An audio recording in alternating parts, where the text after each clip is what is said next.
নমস্কার বন্ধুরা, আমি শঙ্কর বলছি। আমি আপনাদের সামনে দুটো কথা বলবো।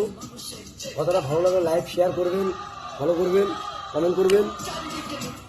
কিন্তু কথা একটাই আমার, হিন্দুরা সব যাবো, হিন্দু এক হও।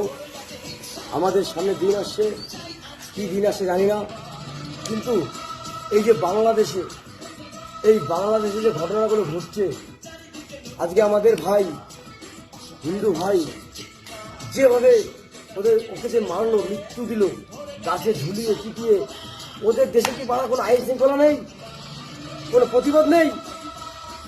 আজকে ছেলেটা কি অপরাধ করেছে, এমন কোন অপরাধ করেছে যার জন্য ছেলেটাকে গাছে ঝুলিয়ে পিটিয়ে মরে গেছে, তাও পিটিয়ে বেলে দিয়ে চিড়ে ফিরে দিয়ে জ্যান্ত জ্বালিয়ে দিল? কেন?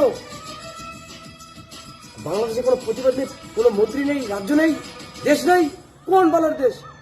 এমন কোন দেশ যে দেশে কোনো আইন শৃঙ্খলা বলতে কিছু থাকবে না? কেন থাকবে না?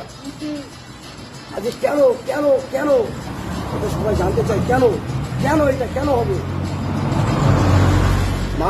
সবাই মানুষের মধ্যে তিনটে জাত থাকে, সেটা আমি জানতে প্রমাণ করে দিতে পারবো।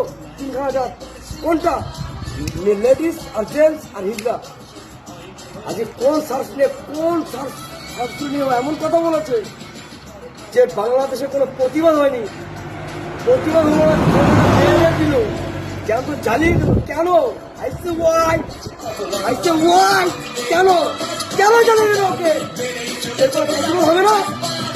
কেন জ্বালিয়ে দিল? আমাদের জাত ভাই সে।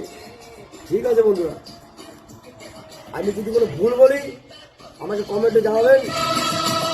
কিন্তু মানুষকে সতর্ক থাকতে হবে, বাংলাদেশকে জানাতে হবে, এমনভাবে শেয়ার করুন যে বাংলাদেশে যে প্রধানমন্ত্রী হোক, যেই হোক না কেন, তার কানে যেন জলটা যায়, যে শাসনটা একই রকম চালাতে হবে, যে হিন্দু হোক আর মুসলিম হোক তাকে একই জায়গায় রাখতে হবে, জায়গায় রাখে যেমন কেউ যেন বিনা অপরাধে কোনো যেন তার মৃত্যু না হয়, তার জন্য আইন শৃঙ্খলা বলতে একটা জিনিস আছে, সেই জিনিসটা সে চালিয়ে যায়।